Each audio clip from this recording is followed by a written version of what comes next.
Hello friends, मैं विनीता वर्मा स्वागत करती हूँ आपका आपके YouTube channel target TGT home science में। Thank you for all of. और उसके अलावा हम आज पढ़ेंगे 50 डे सीरीज की क्लास नंबर होगी हमारी 43। और काजल जी, आपका बहुत बहुत धन्यवाद कि आपने जो है लगातार हमारी क्लास से जुड़ी हुई हैं और आपने जो कमेंट किया है उसके लिए भी ठीक है।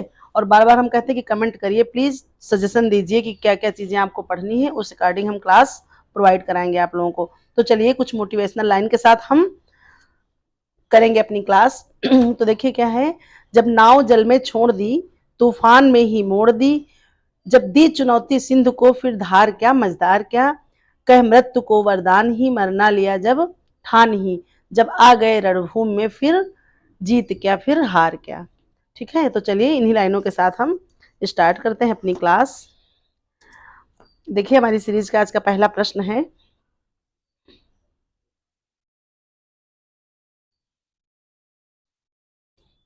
निम्नलिखित में से किस रंग प्रक्रिया में या ऐसी कौन सी प्रक्रिया है उसमें जो है हम क्या करते हैं, रंग कपड़े के साथ रासायनिक रूप से बंध जाता है और पानी से धुलने पर भी नहीं हटता।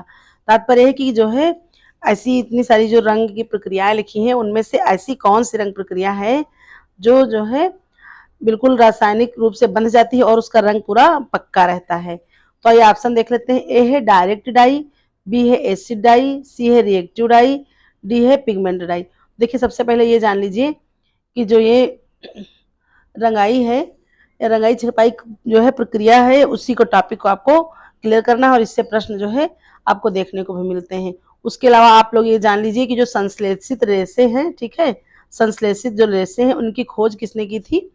तो जो है इनकी खोज ये 2021 जो है टीजीटी का प्रश्न भी है, बहुत ही इंपॉर्टेंट है। इसकी खोज किसने की, तो विलियम हेनरी पार्कर ने की। ठीक है,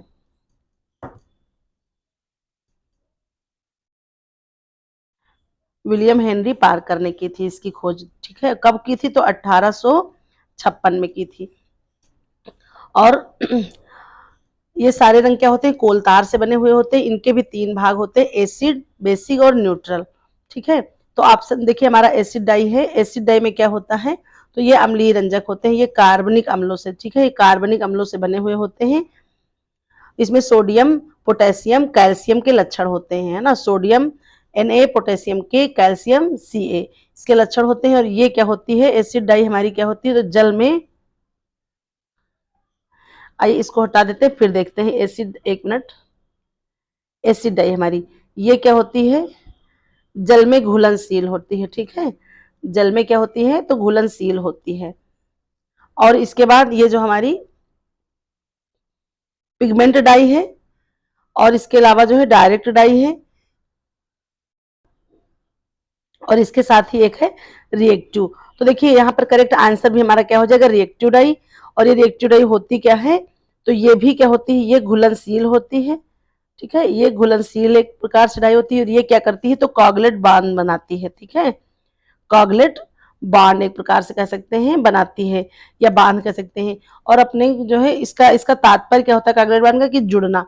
ठीक है, अपने जो आयन होते हैं उनको ये जोड़ती है। और इसी को जो है क्या कहते हैं, अभिक्रियाशील रंगाई या प्रतिक्रियाशील रंगाई भी कहते हैं, डायरेक्ट डाई को। तो इसमें क्या होता है, कोवैलेंट बांड जो है ये एक बांध बनाता है, सह संयोजक भी कह सकते हैं इसको।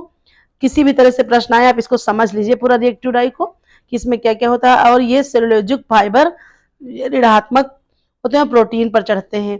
और अगर क्लोरीन ब्लीच नहीं करनी चाहिए इस पर, ये जो है इसके लिए नुकसानदायक होती है। और बाकी जो है ये रिएक्टिव डाई बहुत ही इसका पक्का रंग होता है। ओके, तो करेक्ट आंसर भी क्या हो जाएगा, ऑप्शन सी हमारा करेक्ट आंसर हो जाएगा, रिएक्टिव डाई। चलिए फिर देखते हैं नेक्स्ट क्वेश्चन। तो नेक्स्ट हमारा क्वेश्चन है, कपड़े के घनत्व मापने के लिए किस इकाई का प्रयोग किया जाता है। तो देखिए यहाँ पर कपड़े का घनत्व मापने की बात आती है, तो ए है डेनियर, बी है टेक्स, सी है काउंट, सॉरी काउंट, डी है सभी। तो देखिए ये डेनियर हो गया, टेक्स हो गया और काउंट है ना, प्रति धागा इकाई। और ये डेनियर भी इसकी लंबाई के लिए, और टेक्स उसका जो है एक तरह से कह सकते हैं पोत, टेक्सचर होता है। तो इन सारी चीजों से जो है कपड़े का घनत्व तो हम मापते हैं। तो इसलिए करेक्ट आंसर हो जाएगा ऑप्शन डी हमारा सभी। फिर चलिए नेक्स्ट क्वेश्चन है हमारा, प्राकृतिक रेशों की पहचान के लिए सबसे सटीक परीक्षण कौन सा है। जो प्राकृतिक रेशे होते हैं आप जानते हैं इसके अंतर्गत कौन कौन आता है, तो मतलब कपास हो गया, लिनन हो गया, ठीक है, ऊन हो गया, रेशम हो गया, और वैसे भी ये भी सब अलग अलग इसकी भी कैटेगरी है, लेकिन जूट हो गया, हेम्प हो गया, मनीला हो गया, ऐसे तो बहुत सारे हैं, लेकिन इनको जो है खास करके हम देखते हैं। तो इसमें कौन कौन सी चीजें हम इसका जो है परीक्षण के लिए करते हैं, तो माइक्रोस्कोप परीक्षण विधि, और दहन परीक्षण विधि, घुलनशील परीक्षण विधि, और डी है सभी।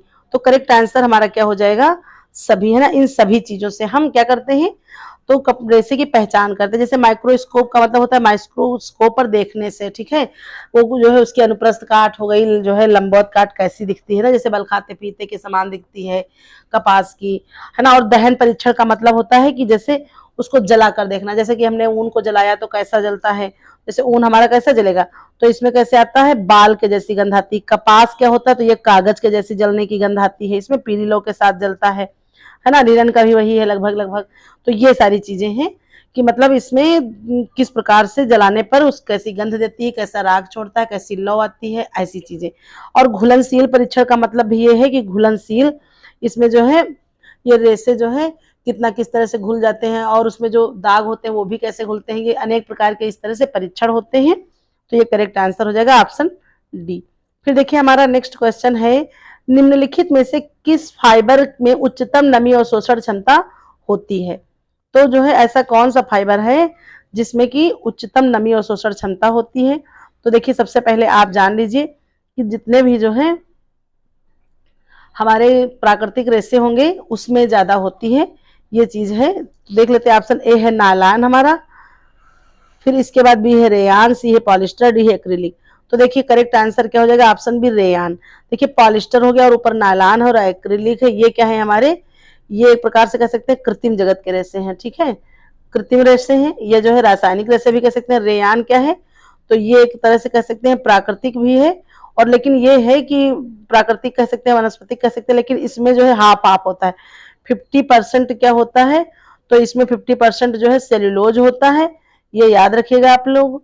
और जो है 50% क्या होता है, तो 50% कृत्रिम भी होता है, ठीक है, लेकिन फिर भी इसमें नमी अवशोषक क्षमता सेलुलोज की वजह से अधिक होती है, ठीक है। और ये क्या है, तो ये जो रेयान है इसको ही हम क्या कहते हैं, आप लोग जो देखिए सारी चीजें जो है एक प्रकार से कह सकते हैं रिवाइज करते हुए चलेंगे। तो रेयान हमारा क्या है, सेलुलोजिक रेशा तो है ही, इसको क्या कहते हैं, तो 19वीं शताब्दी का हम क्या कहते हैं, चमत्कार भी कहते हैं, ठीक है, 19वीं शताब्दी का चमत्कार इसको कहते हैं, किसको, रेयान को, ठीक है। इसको एक आर्टिफिशियल सिल्क भी माना गया क्योंकि इसमें बहुत ज्यादा चमक होती है। और इसका शाब्दिक अर्थ क्या होता है रेयान का, तो इसका अर्थ होता है सूर्य की किरणों का परावर्तन, ठीक है। और इसकी खोज कब हुई थी रेयान की, या फादर ऑफ रेयान भी कह सकते हैं, कौन है और कब हुई थी, तो ये हुई थी, इसकी खोज हुई थी, इसकी खोज हम देख लेते हैं, एक मिनट, 1884 में हुई थी, ठीक है। इसकी खोज हुई थी, किसने की थी, तो काउंट हिलेरी ने इसकी खोज की थी, ठीक है, काउंट हिलेरी डी चार्डोनेट, ये याद रखिएगा, काउंट हिलेरी से ही याद रख लीजिएगा, डी चार्डोनेट ये फादर ऑफ रेयान कहे जाते हैं। कब खोज की थी, तो 1884 में की थी।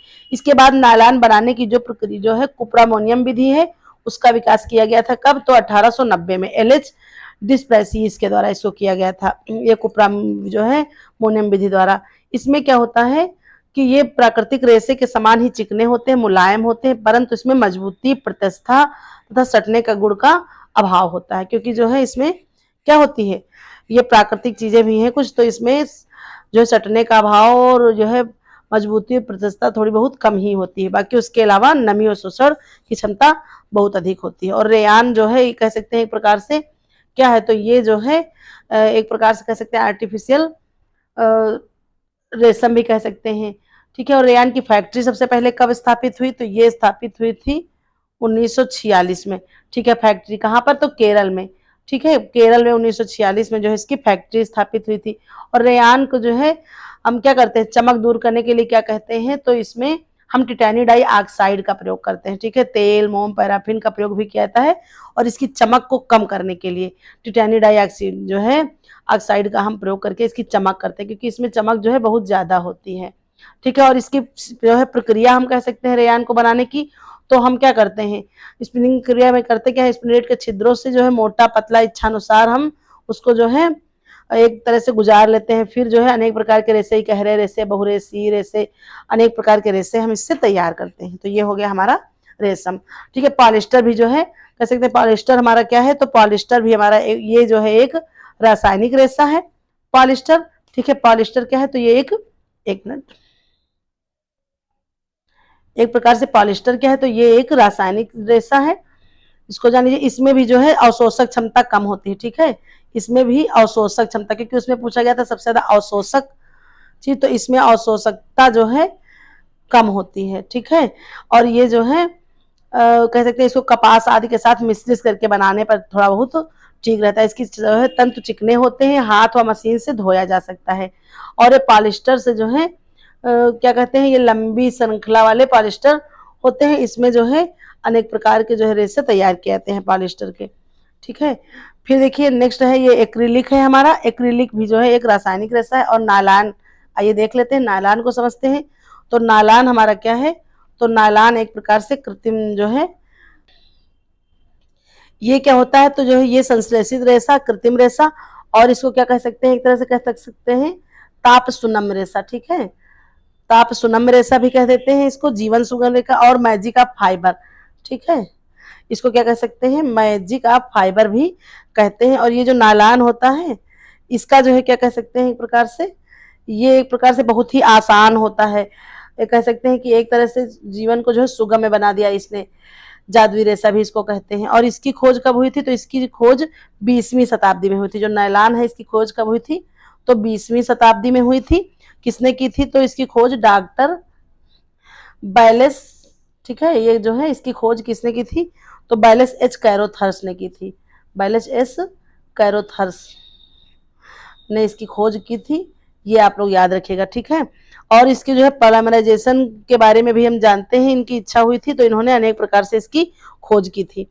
ठीक है। इसको वॉश एंड वेयर रेशा भी कहते हैं। खोज कब हुई थी, तो 20वीं शताब्दी में। ये मुख्य चीजें हैं ना, नायलॉन रेयान की 19वीं में, और वो अर्धसेलुलोजिक रेशा है, मानव निर्मित पहला सेलुलोजिक रेशा है। और इसकी खोज कब हुई थी, तो 20वीं शताब्दी में हुई थी। ताप सुनम रेशा होता है, जादुई रेशा होता है, उसको जो है आर्टिफिशियल फाइबर के नाम से, है ना, और इसको जादुई रेशे के नाम से जाना जाता है। तो इस तरह से हम सारी चीजें समझ लेंगे। फिर चलिए देखते हैं अगला प्रश्न। अगला प्रश्न हमारा क्या है, बेलवेट कपड़े की बुनाई, है ना, उसमें जो बनावट किस बुनाई की होती है, तो ये आइए जान लेते हैं कि किस विधि द्वारा होती है। तो सबसे पहले आप ये जान लीजिए कि बुनाई कितने प्रकार की होती है। तो बुनाई हमारी, ये बुनाई हमारी कितने प्रकार की होती है, तो बुनाई हमारी हो जाती है, एक मिनट,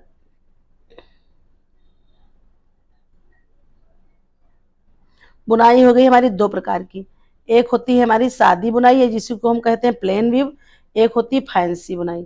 ठीक है। ये हो गया, हम इसको ये समझ लेते हैं। तो शादी के अंतर्गत क्या क्या आता है, तो प्लेन हो गया, रिब हो गया, इसके अंतर्गत हो गया रिब हो गया, बास्केट हो गया। ठीक है।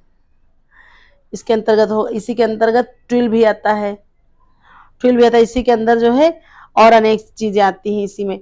सेटिन साटिन भी इसी का है। ठीक है।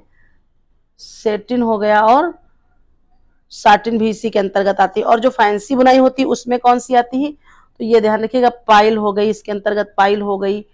ठीक है। इसी के अंतर डॉबी हो गई, इसी के अंतर जो है और अनेक प्रकार की क्रॉप हो गई। ठीक है। क्रॉप बुनाई हो गई, लीनो हो गई, एक बहुत इंपॉर्टेंट है ये लीनो। ठीक है। लीनो या गाज बुनाई इसी को कहते हैं, जो मच्छरदानी वगैरह बनती है। तो एक ये हो गई।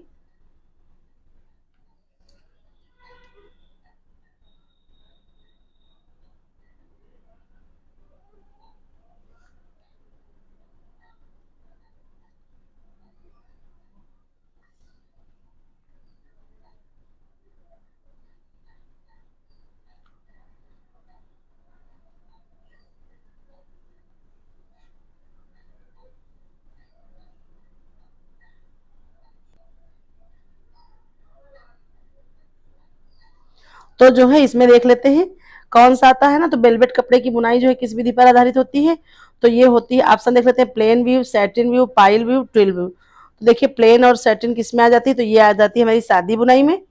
ठीक है। और ये आंसर करेक्ट आ जाएगा पाइल बुनाई। ठीक है। पाइल बुनाई में जो है वेलवेट कपड़े की बुनाई की जाती है। ये याद रखिएगा आप लोग, वेलवेट भी होता है और वेलकट भी कहीं कहीं आपको मिलेगा देखने को, तो इसलिए कंफ्यूज नहीं होंगे। वेलवेट वेलवेट भी लिखा होता है, ठीक है, वेलवेट हो गया, और इसी को वेलकट भी कहीं कहीं लिखा रहता है। तो ये याद रखिएगा। इसमें क्या होता है, रोएदार होती है, साधारण बुनाई की तरह ही होती है, सिर्फ ऊपर जो है जैसे ये हो गया आपकी तौलिया वौलिया जैसे बनता है, ऐसे ऐसे ऐसे ऐसे।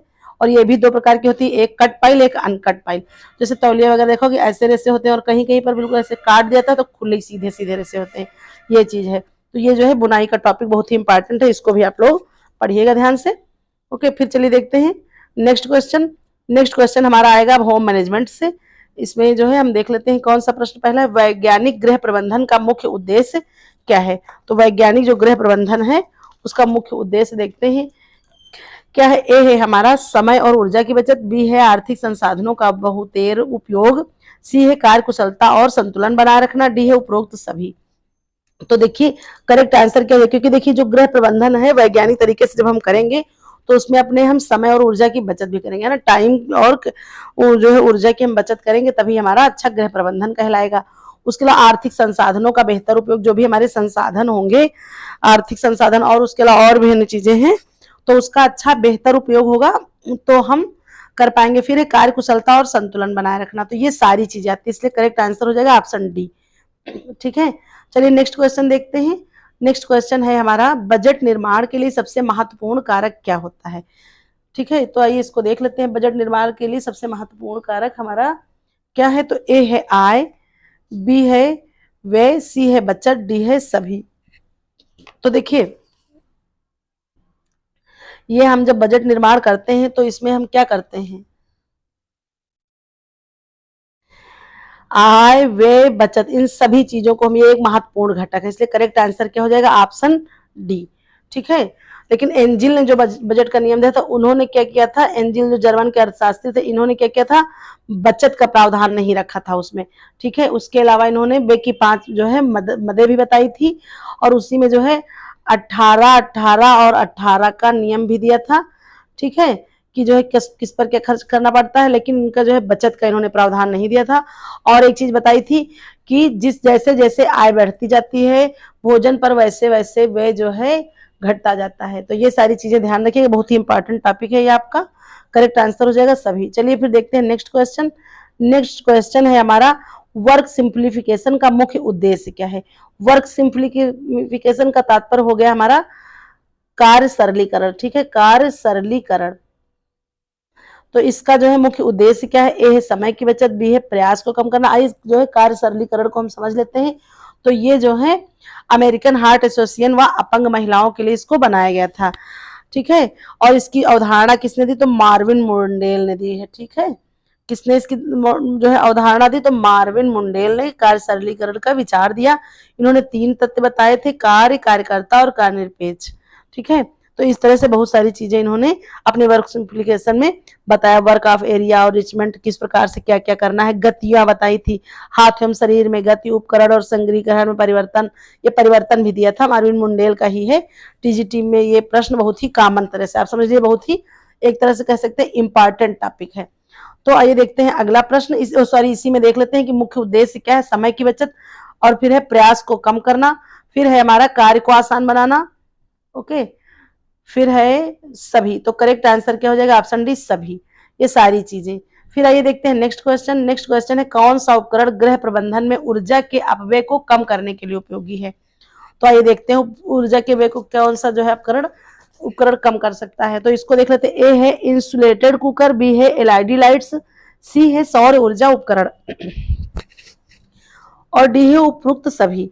तो देखिए ऊर्जा का अपव्यय जब इंसुलेटेड कुकर होगा, एलईडी लाइट्स होगा, सौर उपकरण होगा, तो ये सारी चीजें अपव्यय को कम करने के लिए उपयोगी है। करेक्ट आंसर हो जाएगा हमारा ऑप्शन डी उपरोक्त सभी। नेक्स्ट आइए क्वेश्चन देखते हैं। तो नेक्स्ट क्वेश्चन है, समय प्रबंधन का सबसे प्रभावी तरीका कौन सा है। ए है प्राथमिकताओं का निर्धारण, बी है कार्य सूची बनाना, सी है मल्टीटास्किंग, डी है सभी। तो देखिए जो सबसे प्रभावी तरीका है तो ये सारी चीजें हैं, समय प्रबंधन के लिए हमको इन सब चीजों की आवश्यकता पड़ती है। ठीक है, तो करेक्ट आंसर हो जाएगा सभी। चलिए फिर नेक्स्ट क्वेश्चन देखते हैं। देखिए सबसे ज्यादा चीज है, सबसे ज्यादा इंपॉर्टेंट है कि जो भी अब इस तरह से अगर हम करेंगे तो हमारी क्लास कम से कम 1.5-2 घंटा पहुंचेगी। और ये बहुत सारी चीजें हैं, तो जो प्रश्नों को हम सिर्फ इतना कहते हैं, बार बार कहते हैं कि प्लीज आप लोग कमेंट करिए और मुझे सजेस्ट दीजिए कि हम क्या पढ़ाएं, क्योंकि मेरी 50 डेज सीरीज जो है कंप्लीट हो रही है। बस आज हम 43 कर ही रहे हैं क्लास, तो उसके अलावा फिर वैसे तो प्रीवियस ईयर क्वेश्चन का भी हमने तैयार कर लिया है, उसको भी हम कराएंगे डेली डेली। उसके बाद फिर जो है जो मुझे समझ पड़ेगा मैं वो कराऊंगी। अगर आप लोग बता देंगे, आप लोग अगर सजेशन दे देंगे तो मुझे ज्यादा खुशी होगी कि मैं आप लोगों को और जो है इसके बाद क्या स्टार्ट करूं। ओके, तो चलिए चाइल्ड डेवलपमेंट से पढ़ते हैं। वैसे तो इसमें हमने चाइल्ड डेवलपमेंट बहुत अच्छे से पढ़ा ही है। तो आइए देखते हैं पहला प्रश्न हमारा क्या है। पहला प्रश्न हमारा है, ऑब्जेक्ट परमानेंस की संकल्पना किस मनोवैज्ञानिक ने दी? ए है वाइगोत्स्की, बी है पियाजे, सी है एरिक्सन, डी है स्किनर। आप लोग कमेंट करके हमको जरूर बताइएगा इन सब लोगों के जितने भी सिद्धांत हैं। और यहाँ पर ऑब्जेक्ट जो परमानेंस की जो संकल्पना है वो किसने दी है? तो पियाजे महोदय ने दी है। ठीक है, और इनका और एक कौन सा है सिद्धांत बताइएगा मुझको प्लीज, कोई एक लोग कमेंट करके। चलिए नेक्स्ट क्वेश्चन देखते हैं। नेक्स्ट क्वेश्चन है हमारा, जन्म के बाद नवजात शिशु के मस्तिष्क का कौन सा हिस्सा सबसे पहले विकसित होता है? ए है सेरिबेलम, बी है ब्रोकास एरिया। देखिए अगर आप लोगों ने मेरी क्वेश्चन सीरीज ध्यान से देखी होगी तो ये सारी चीजें उसमें हमने डिस्क्राइब की हैं। और फिर आइए देखते हैं, B limbic system, D prefrontal cortex. तो करेक्ट हमारा क्या आंसर हो जाएगा? ऑप्शन ए सेरिबेलम, ये सबसे पहले विकसित होता है। ठीक है, आइए नेक्स्ट क्वेश्चन देखते हैं, भाषा विकास का संवेदनशील काल कब होता है? ए है जन्म से 2 वर्ष, बी है 2 से 6 वर्ष, ठीक है, सी है 6 से 12 वर्ष, डी है 12 से 18 वर्ष। तो करेक्ट आंसर हमारा क्या हो जाएगा? ऑप्शन बी 2 से 6 वर्ष। इसमें क्या होता है? भाषा विकास का संवेदनशील काल ये कहलाता है। फिर नेक्स्ट क्वेश्चन है हमारा, जोखिम लेने की प्रवृत्ति बाल्यावस्था में किस संज्ञानात्मक विकास का संकेत देती है? जो संज्ञानात्मक विकास हमारा है ये किसका है? सबसे पहले ये जान लीजिए, तो अभी हमने बताया ही था ऊपर, किसका है? पियाजे महोदय का। तो जोखिम लेने की प्रवृत्ति, ए है कल्पना शक्ति, बी है समस्या समाधान कौशल, सी है आत्मविश्वास, डी है अभिप्रेरणा। तो देखिए जो जोखिम लेने की प्रवृत्ति है बाल्यावस्था में जो होती है, और किस संज्ञानात्मक, तो वो आत्मविश्वास को। ठीक है, क्योंकि बच्चे के अंदर जब कॉन्फिडेंस आ जाता है कि मैं ये कर लूंगा या ऐसा इस तरह से है, तो इसके विकास का वो क्या करती है? आत्मविश्वास के विकास का संकेत देती है। धीरे धीरे करके बच्चा जो है अपने आप के ऊपर कॉन्फिडेंस लाने लगता है।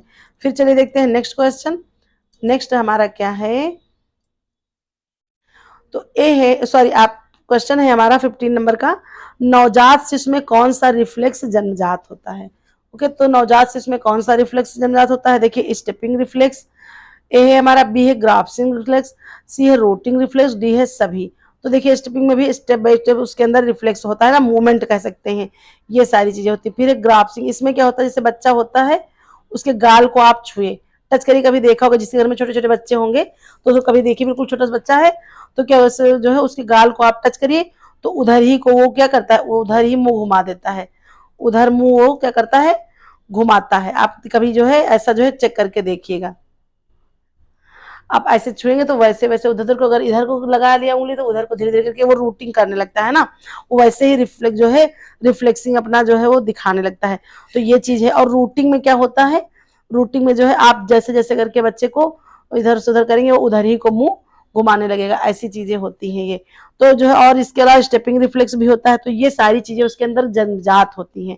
और एक चीज बता दीजिएगा आप लोग हमको, कमेंट करके बताइएगा कि नवजात बच्चे की जो शिशु का जो कह सकते हैं वो बीजावस्था, डिम्बावस्था, सॉरी मैं तो बता ही रही हूँ, उसके जो 3 चरण हैं आप उनके नाम मुझे कमेंट करके बताइएगा। मैंने बहुत अच्छे से आप लोगों को कई बार जो है पढ़ाया भी, जल्द ही चाइल्ड डेवलपमेंट में भी हमने इसकी थ्योरी की तरह पढ़ाया, ऊपर प्रश्न ही थे लेकिन पहले पूरा हम क्लियर कर देते हैं तब पढ़ाते हैं।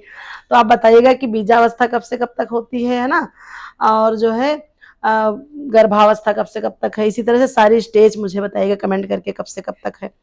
और नवजात शिशु की लंबाई कितनी होती है ये बताइएगा, कितने इंच की होती है, उसका वजन कितना होता है ये बताइएगा, और उसकी नाल कब काटनी चाहिए ये बताइएगा। सब लोग आसानी से मुझको बताते हुए चलेगा, कमेंट करिएगा या फिर इसको रिवीजन करिएगा। चलिए फिर देखते हैं नेक्स्ट क्वेश्चन। इसका आंसर हमारा करेक्ट क्या हो जाएगा? ऑप्शन डी सभी। ये सारी चीजें उसके अंदर होती हैं, जन्मजात ही। फिर चलिए देखते हैं next question, diffusion of innovation सिद्धांत किसने दिया?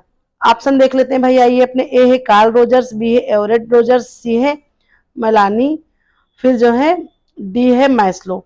तो मैस्लो की जगह किसने दिया है, ये करेक्ट आंसर हो जाएगा ऑप्शन आप बी आपका करेक्ट आंसर हो जाएगा। डिफ्यूजन ऑफ इनोवेशन का सिद्धांत एवरेट रोजर्स का दिया हुआ है। चलिए फिर देखते हैं नेक्स्ट क्वेश्चन, एक मिनट।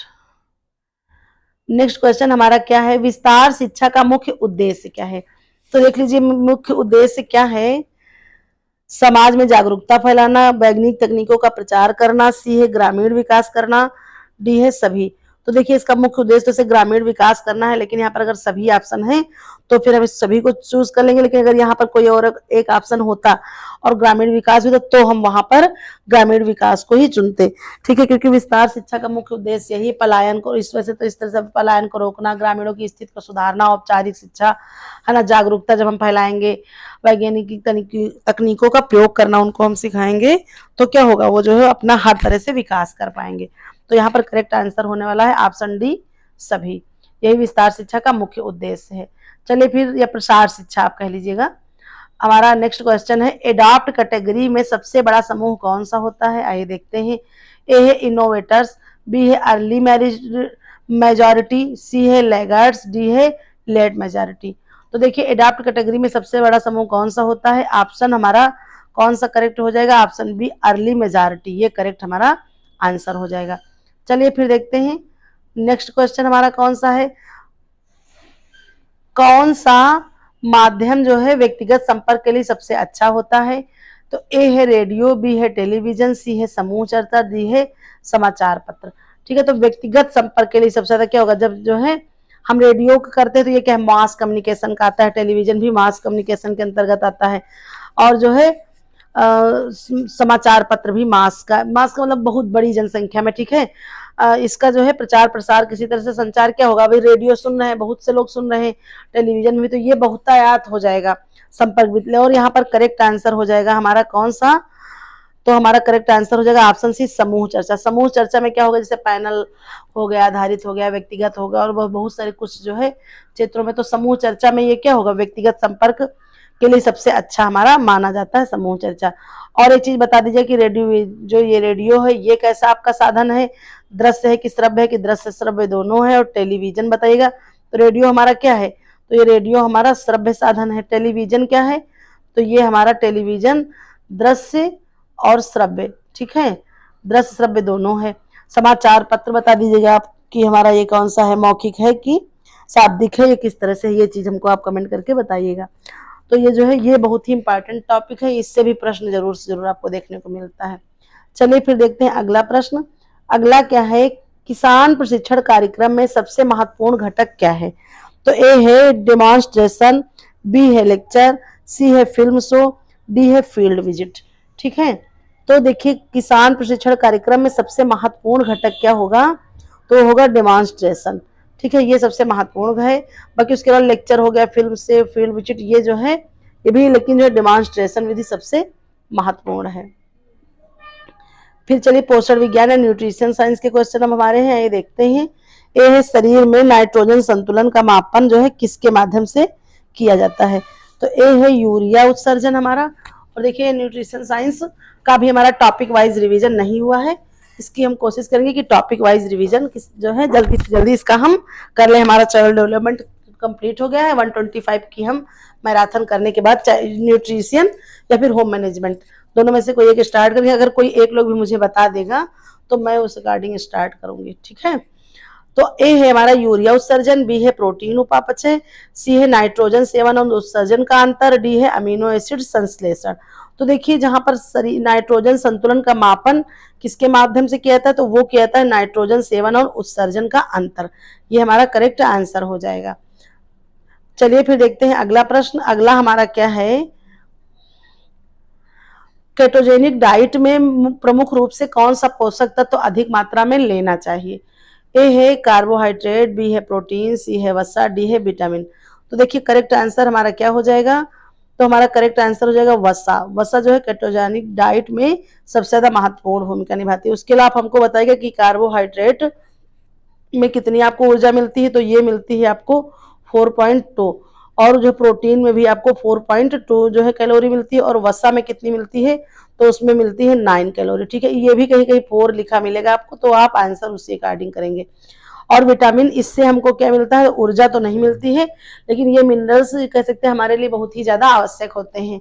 ठीक है, सूक्ष्म मात्रा में इनकी आवश्यकता होती है, लेकिन आवश्यक हमारे लिए बहुत ज्यादा है विटामिन।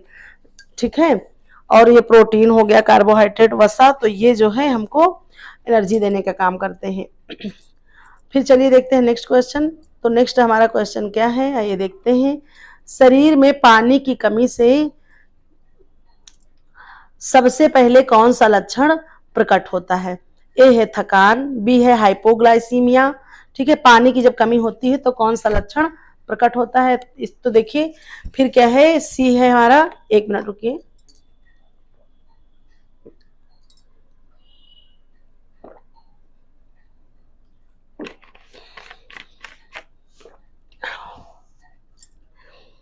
सी है सर दर्द, डी है शुष्क त्वचा। तो देखिए करेक्ट आंसर हमारा क्या हो जाएगा, ऑप्शन ए थकान। जब पानी की कमी महसूस होती है तो सबसे ज्यादा हमको थकान महसूस होती है। फिर चलिए देखते हैं अगला प्रश्न। निम्नलिखित में से कौन सा विटामिन को एंजाइम के रूप में कार्य करता है? तो आइए देखते हैं, vitamin A, vitamin C, vitamin K, vitamin B. ठीक है, तो देखिए हमारा करेक्ट आंसर क्या हो जाएगा, तो हमारा करेक्ट आंसर हो जाएगा विटामिन बी। ठीक है, ये को एंजाइम के रूप में कार्य करता है, और इसका ये हम रासायनिक नाम जान लेते हैं, तो ये होता है साइनोकोबाल्मिन। ठीक है, ये जो है, और जो है इसमें क्या होता है, ये हमको इसकी कमी से क्या हो जाता है, तो इसकी कमी से एनीमिया रोग हो जाता है। ठीक है, कौन सी एनीमिया, तो परनीसियस एनीमिया, परनीसियस एनीमिया हो जाता है। उसके अलावा के से आप जानते हैं, के की कमी से क्या होता है, रक्त स्कंदता। ठीक है, रक्त स्कंदता हो जाती है, या कह सकते हैं रक्त का थक्का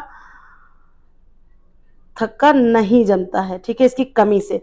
सी से क्या होता है, तो स्कर्वी रोग हो जाता है। ठीक है, और ए से क्या होता है, तो ए से जो है, ए की जब कमी होती है तो रतौंधी नामक रोग हो जाता है। ये चीज ध्यान रखिएगा। ठीक है, और इनके आप लोग रासायनिक नाम हमको बताइएगा कि जो है विटामिन ए का रासायनिक नाम क्या है, सी का क्या नाम है, और के का नाम है, बी का तो हमने बता दिया। ठीक है, तो ये हमारी, आप जो है प्लेलिस्ट पे जाएंगे तो एक जो है आपको जो है प्लेलिस्ट में मिलेगी विटामिन की पूरी एक प्लेलिस्ट है, उसमें विटामिन, प्रोटीन, कार्बोहाइड्रेट, सारी चीजें बिल्कुल बहुत अच्छे से डिफाइन की गई हैं। आप उसको देखिए, बहुत ही इंपॉर्टेंट चीजें हैं, कई जो है कई तरह की चीजें वहां पर आपको हैंड नोट्स भी आपको मिलेंगे, बहुत अच्छे ऑथेंटिक चीजें। ठीक है, तो प्लेलिस्ट पे हमारी जाइएगा, तो बहुत अच्छे से हमने उसमें डिफाइन किया है। चलिए फिर देखते हैं नेक्स्ट क्वेश्चन। नेक्स्ट है हमारा आरडीए, रिकमेंडेड डाइटरी अलाउंस का निर्धारण किसके आधार पर किया जाता है? ठीक है, तो इसका निर्धारण किसके आधार पर किया जाता है, एक मिनट, ऑप्शन देख लेते हैं। औसत पोषण स्तर, बी है शारीरिक गतिविधि, सी है जैव उपलब्धता, है ना, बायोअवेलेबिलिटी, और डी है सभी। तो देखिए इसका हमारा करेक्ट आंसर हो जाएगा ऑप्शन डी ही हमारा करेक्ट आंसर हो जाएगा। ये यहाँ देख भी लिए हैं, आंसर डी हमारा करेक्ट आंसर हो जाएगा। तो जो है ये जो आरडीए है ना, रिकमेंडेड डाइटरी अलायंस, तो इसमें हम हर चीज देखते हैं, शारीरिक गतिविधि भी देखते हैं कि वो कैसा कार्य कर रहा है, पोषण स्तर भी देखते हैं, जैव उपलब्धता भी देखते हैं। तो और इसका जो है फुल फॉर्म क्या है, रिकमेंडेड डाइटरी अलायंस। और इसमें देखिए जो हमारा मैन है उसका कितना, देखिए 2010 से इसमें इंक्रीजिंग हुई है, तो इनका हो जाएगा 65 kg। ठीक है, पुरुष का वजन कितना होना चाहिए, 65 kg का, और जो फीमेल है उनका हुआ है 55 kg। पहले कितना था, तो पहले था 60 मैन का, और जो है वुमेन का था 50 kg, और इसमें अब हुआ है 65, और इसमें जो है महिलाओं का हुआ है या वुमेन का 55 kg। ठीक है, ये चीज याद रखिएगा। ठीक है, नॉर्मल जो इनकी जो है हाइट भी देख लेते हैं कि हाइट कितनी है, तो इसमें जो है हाइट देख लेते हैं, तो जो वुमेन की है वो 5.8 है फीट के हिसाब से अगर होगी, और जो महिलाओं की 5.3 है। ठीक है, और जो है अनेक सी चीजें हैं, जैसे कि प्रोटीन हो गया तो कितनी है, पहले था जो है पर किलो उतना ही, जैसे कि अगर जितने किलो है उतना ही, लेकिन अब क्या है, तो 1 kg के अकॉर्डिंग 0.83 ग्राम ये जो है इसकी आवश्यकता हो गई दैनिक। और अनेक सी चीजें, इसका भी हमारे पास चार्ट हमने बनाया, शॉर्ट्स वीडियो में भी हमारा पड़ा है, इसकी भी हम किसी दिन पीडीएफ बना के डाल देंगे आप लोगों को। ठीक है, तो चलिए फिर देखते हैं नेक्स्ट क्वेश्चन। नेक्स्ट हमारा क्या है, दुनिया में सबसे अधिक मृत्यु दर किस गैर संचारी रोग के कारण होती है? गैर संचारी, देखिए रोगों से भी आ गया प्रश्न कि रोग कितने संचारी और गैर संचारी और अनेक प्रकार की चीजें हैं। तो ओ हो गया कैंसर, भी हो गया डायबिटीज, सी हो गया हृदय रोग, डी है बाइकोट। तो ये सारे क्या है? गैर संचारी रोग, यानी कि एक से दूसरे में फैलने वाले रोग नहीं है, है ना। रोग कितने? रोग एक है संक्रामक या संचारी जिनको कहते हैं, ठीक है, संक्रामक या जो है संचारी। तो इसके अंतर्गत क्या आता है? तो जैसे इसके अंदर आ गया आपका खसरा हो गया, चेचक हो गया, हैजा हो गया, ये तो बहुत ही ज्यादा फैलने वाली हो गई, अतिसार हो गया, ठीक है, ये सारी चीजें हो गई, टाइफाइड हो गया, ये आपकी हैं। और जो ये गैर संचारी असंक्रामक है वो कैंसर हो गया, डायबिटीज हो गया, हृदय हो गया, बाइकोट्स, ये सारी चीजें हैं। तो इनमें ये पूछा गया कि सबसे अधिक मृत्यु किससे होती है? तो सबसे अधिक मृत्यु होती है, हमारी करेक्ट आंसर हो जाएगा ऑप्शन सी, हृदय रोग से, ठीक है। और इसमें किसके लिए खतरा होता है? उच्च जो रक्तचाप वाले लोग होते हैं उनके लिए बहुत ही ज्यादा खतरा होता है हृदय रोग से। तो और जो है और भी अन्य कई चीजें हैं। तो ये जो है हमारा ये हमारा रोग का जो हेल्थ साइंस की आप प्लेलिस्ट पे पहुंचेंगे तो वहां पर आपको बिल्कुल एक एक चीज डिस्क्राइब की हुई है, वहां से पढ़ेगा। तो इसी तरह कह रहे हैं कि हमने बहुत जो है चीजें प्रोवाइड कराई हैं आपको, आप सिर्फ उससे जुड़िए, प्लेलिस्ट पे जाइए, पहुंचेंगे तो आपको बहुत ऑथेंटिक चीजें, मतलब कह सकते हैं सीमित चीज हमने बिल्कुल एनालाइज करके बनाई है आपके लिए, वहां से पढ़िएगा आप लोग। फिर चलिए नेक्स्ट क्वेश्चन है हमारा, HIV वायरस मुख्य रूप से किस प्रकार की कोशिकाओं को नष्ट करता है? HIV सबसे पहले जान लीजिए इससे क्या होता है, तो हमारा जो है एड्स होता है, ठीक है। और एड्स दिवस कब मनाया जाता है? तो 1 दिसंबर को मनाया जाता है, ये याद रखिएगा। और ये जो है ये किस पर प्रभाव डालता है? तंत्रिका तंत्र पर डालता है। और ये एक क्या है? संक्रामक बीमारी है, ठीक है, ये भी याद रखिएगा। अभी जैसे हमने ऊपर गिनाई थी आपको, तो उसी में एक दूसरे से फैलने वाला, जैसे कि हो गया असुरक्षित यौन संबंध हो गए, और जैसे कि एक सुई जो विसंक्रमित है ना, सुई हो गई, उसके अलावा और अन्य चीजें हैं, तो उससे ये फैलने वाली बीमारी है। देखते हैं कौन सी कोशिकाओं को नष्ट करता है। ए हो गया RBC, बी हो गया टी लिम्फोसाइट्स, ठीक है, फिर है हमारा प्लेटलेट्स, फिर है न्यूरॉन्स। तो करेक्ट आंसर हो जाएगा नष्ट करता है टी लिम्फोसाइट्स को, ये, ठीक है। ये भी जो है बहुत रोग वाले में आप देखेंगे, मिलेगा आपको। नेक्स्ट है हमारा क्वेश्चन, टाइफाइड बुखार का कारण कौन सा बैक्टीरिया होता है? तो ए हो गया साल्मोना टाइफी, बी हो गया वाइब्रो कैलरी, फिर ये हो गया क्लास्ट्रीडियम बैक्टीरियस, फिर है हेलिकोनियम पाइलरी। तो देखिए वाइब्रो कैलरी किसका है? तो ये जो है हो गया आपका हैजा का, ठीक है। और ये करेक्ट आंसर यहाँ हो जाएगा ऑप्शन ए, साल्मोना टाइफी। साल्मोना टाइफी जो है क्या है? तो ये जो है बैक्टीरिया है टाइफाइड बुखार का, ठीक है। अगला प्रश्न हम देखते हैं, डेंगू बुखार फैलाने वाला मच्छर कौन सा है? ए हो गया एनाफ्लीज, बी हो गया क्यूलेक्स, डी हो गया एडीज, डी हो गया टसे टसे। तो करेक्ट आंसर हमारा क्या हो जाएगा? ऑप्शन सी, एडीज, ठीक है। एडीज जो इससे जो है इजिप्टी एडीज है इसका पूरा नाम, ये भी ऐसे लिख लीजिएगा, ठीक है। और एनाफ्लीज से काटने से आप जानते हैं, क्यूलेक्स से आप जानते हैं, एनाफ्लीज से क्या होता है? मलेरिया हो जाता है, क्यूलेक्स से जो है डेंगू हो जाता है। ये सारी चीज याद रखिएगा। आपका करेक्ट आंसर क्या हो जाएगा? Option C is the correct answer. फिर चलिए अगला प्रश्न देखते हैं। एक मिनट एक मिनट एक मिनट भैया, कहाँ खिसक रहे हो भाई?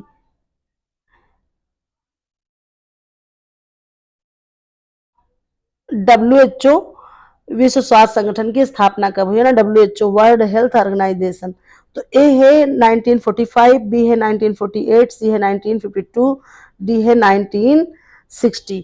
तो देखिए WHO विश्व स्वास्थ्य संगठन, इसकी स्थापना कब हुई थी? तो सबसे पहले जान लीजिए 7 अप्रैल, ठीक है, 7 अप्रैल को हुई थी। सन आप इसमें बताइए हमको कौन सा है? करेक्ट आंसर हो जाएगा ऑप्शन बी, तो 1948 को। और ये 2021 टीजीटी में प्रश्न आया था।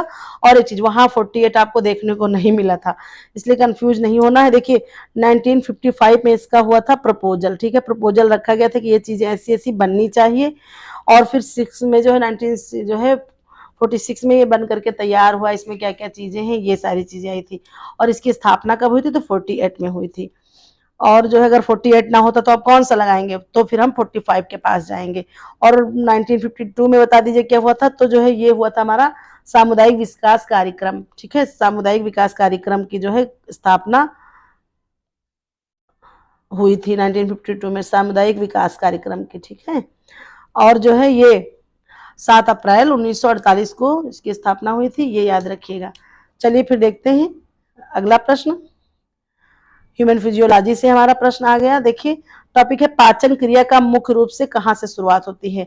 ए है अमाशय, बी है छोटी आंत, सी है मुंह, फिर हो गया डी लार। तो देखिए करेक्ट आंसर हमारा क्या हो जाएगा, ऑप्शन सी मुंह से। ठीक है, पाचन क्रिया का आरंभ हमारा कहाँ से शुरू हो जाता है, तो वो हमारा शुरू हो जाता है पाचन क्रिया मुंह से ही शुरू हो जाती है। और जो है उसमें वो जो है लार भोजन को अपना शुरू कर देती है, स्टार्ट कर देती है पचाना।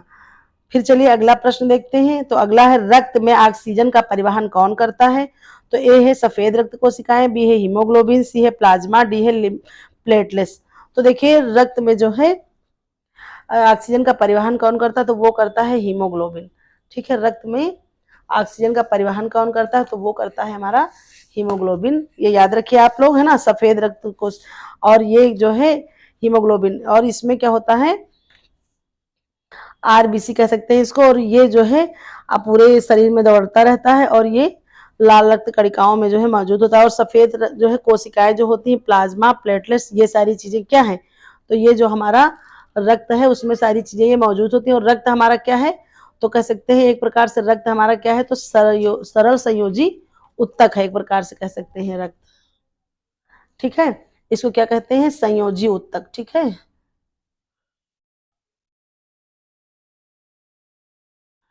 संयोजी उत्तक है। और ये जो है प्लाज्मा होता है। चलिए फिर देखते हैं नेक्स्ट क्वेश्चन।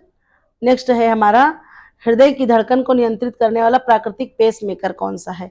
ए है एवी नोड, बी है एसए नोड, सी है बंडल ऑफ हीज, डी है प्यूर किंजी फाइबर।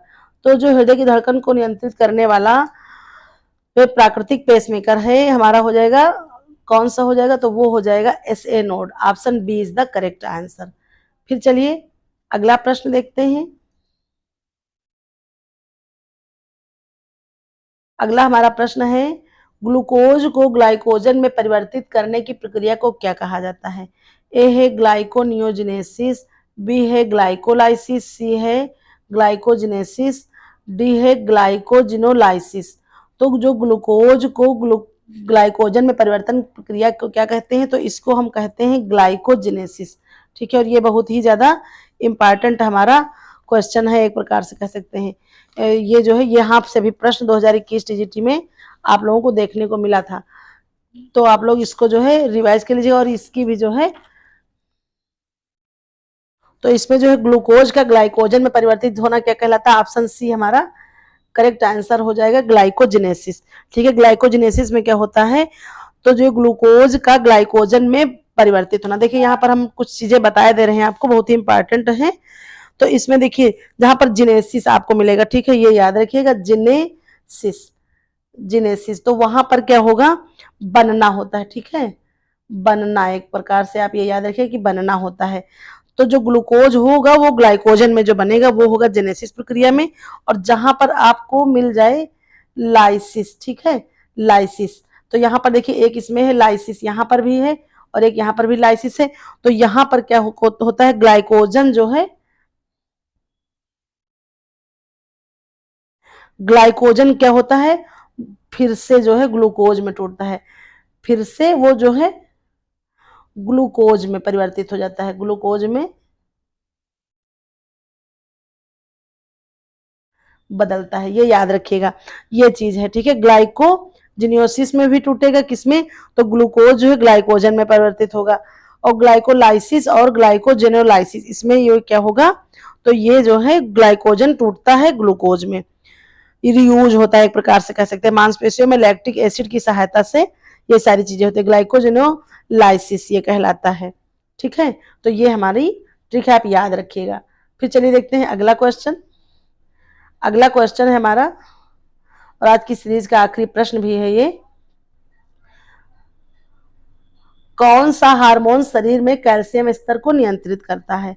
तो देख लेते हैं कौन सा हार्मोन भाई हो गया, ए है थायराइड, बी हो गया पैराथायराइड हार्मोन, सी हो गया इंसुलिन, डी हो गया ग्लूकागान। ठीक है, तो देखिए यहाँ पर हमारा करेक्ट आंसर क्या हो जाएगा, तो करेक्ट आंसर हो जाएगा option B, parathyroid hormone.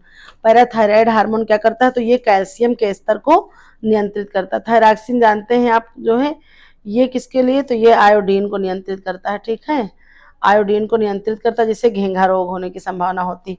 Insulin आप जानते ही हैं, ये रक्त में जो है क्या करता है, तो रक्त में शर्करा के स्तर को, ठीक है, रक्त में शर्करा के स्तर को नियंत्रित करता है, ठीक है। और ये कहाँ से निकलता है, तो ये पैंक्रियाज से, अग्नाशय की जो है बीटा सेल से निकलता है आपका क्या, तो जो है इंसुलिन। और इसी का जो जब स्तर कम होता है तो ये क्या होता है, ये हमारे शरीर के अंदर रक्त में ग्लूकोज की मात्रा बढ़ती जाती है और फिर जो है हमें मधुमेह या डायबिटीज रोग हो जाता है। तो चलिए इस तरह से हमारा क्या हो गया, तो आज की 50 डेज सीरीज क्या जो है हमारी क्या हो गई, तो वो जो है कंप्लीट हो गई है, ठीक है। अब हम मिलते हैं फिर नेक्स्ट वीडियो में। ये हमारी कौन सी थी, तो ये हमारी थी 43 की। अब जो है फिर 45 में कल मिलेंगे हम। तब तक के लिए थैंक यू, बाय बाय। और एक चीज़ प्लीज़ कमेंट करिएगा, बताइएगा कि क्लास आपको कैसी लगी और आगे के लिए मुझे सजेस्ट करिएगा तो हम उस पर काम कर सकें। उसके अलावा फिर हम मिलते हैं अपने नेक्स्ट वीडियो में और प्रीवियस ईयर क्वेश्चन 2016 उस पर हम डिस्कशन जल्द ही करेंगे, आज ही या कल, हर हालत में उस पर हम डिस्कशन करेंगे और 2 पार्ट में करके हम पूरी क्लास समझेंगे, पढ़ेंगे। फिर मिलेंगे नेक्स्ट वीडियो में। Thank you, bye bye.